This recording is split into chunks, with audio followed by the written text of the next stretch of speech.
With the Australian Open on right now, I thought this would be a great time to discuss ways we can get more out of tennis on TV. So here are some tactics to learn from with some video clips from the Australian Open. Hopefully you'll learn a little bit. Enjoy.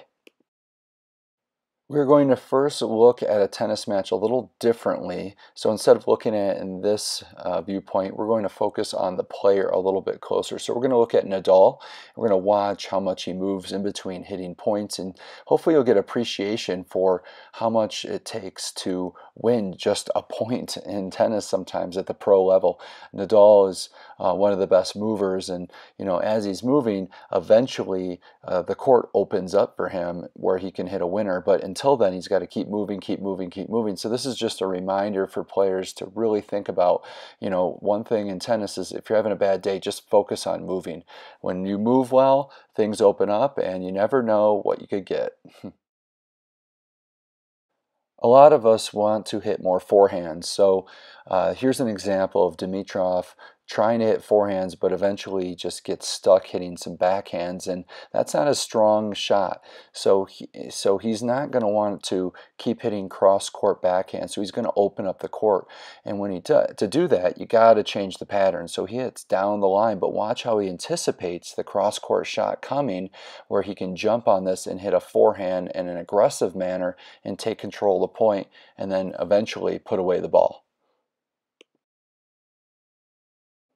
Sometimes we have to realize that the better shot is not always our favorite shot, but to the player's weaker side. Here, Sharapova elects to go to the side that is her opponent's stronger side, and that is her Kerber's forehand, and it eventually doesn't work out so well for her, as Kerber is able to take control of the point now because that is her stronger side. And that's one thing to consider, is sometimes you don't want to always go to the open court if it is the player's strong side. It's maybe better to go for the weaker side even if the court isn't as open.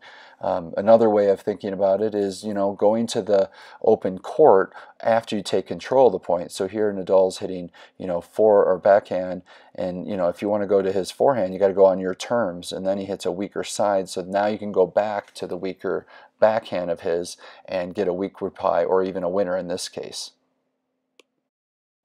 One thing that a lot of players should try to do more of is slice, and the reason is it can get you to reach for balls that you normally couldn't with two hands, but it also allows you to get back into the point because the ball it'll take longer for the ball to get back to the other side. So this allows the player to get back in position. So you can see the slice can stay low and making the player pop it up a little bit more than they want, and it leaves you open to hit other shots. So consider hitting more slices in your defensive shots. If you want to hold serve more often, think about trying to take control of the point right away. So after a first serve, like in this point, jumping on that short ball and really putting pressure on your opponent, not hitting winners necessarily on the first ball, but just getting enough pressure for weak replies. And it doesn't always have to be a hard shot. Here you see that that Keys is going to use a drop shot because the opponent's thinking a hard ball, and it draws her opponent off guard, and it allows for an easy volley into the open court. Either way, you're thinking be assertive on the first point shot after the return.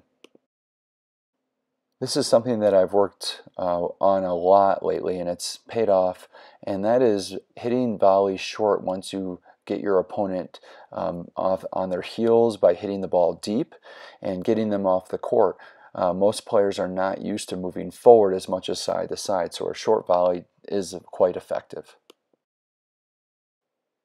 If you want to hit more forehands, it's not necessarily just running around them at random times. You have to know when to do it.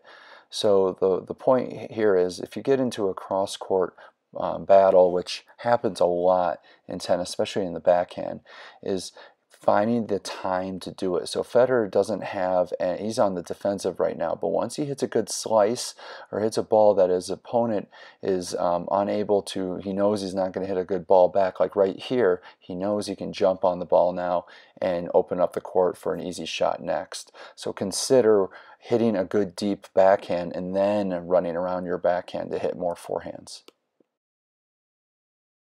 being more proactive than reactive in tennis is very important to get better. And what I mean by that is when you hit a strong shot, you should be thinking about what your opponent is going to do on the next shot, which is usually going to be a weaker reply. So here Garcia is going to crush a forehand down the line, and watch her move though. She already anticipates the weak reply, so she can jump on it and hit another strong shot to the open court and really take control of the point. Most players nowadays love the baseline, so being able to hit a short slice can really get your opponent off guard and force them to the net when they really don't want to. And that can be on accident sometimes too, because I don't think Dimitrov meant to do this, but he hit a short, low slice, and that made Kyrgios get in and hit a weaker approach shot, which allowed Dimitrov to hit a nice winner by him. My last video clip is about hitting more backhands down the line. So here, Edmund is about to take control of the point with his inside-out forehand, and Seppi, instead of just hits it cross court, he's going to hit it down the line because Edmund is not anticipating that shot. And that's going to really help you open up the court if you can hit more backhands down the line. Alright guys, I hope that gave you a little bit more of an appreciation for watching tennis a little closer and learning some tips, and maybe you'll see a little bit more as you're watching the later rounds of the Australian Open. Either way, don't forget to subscribe to my blog and check out the new resources that I've posted on the website so you can improve your game in many different entities. Thanks for watching.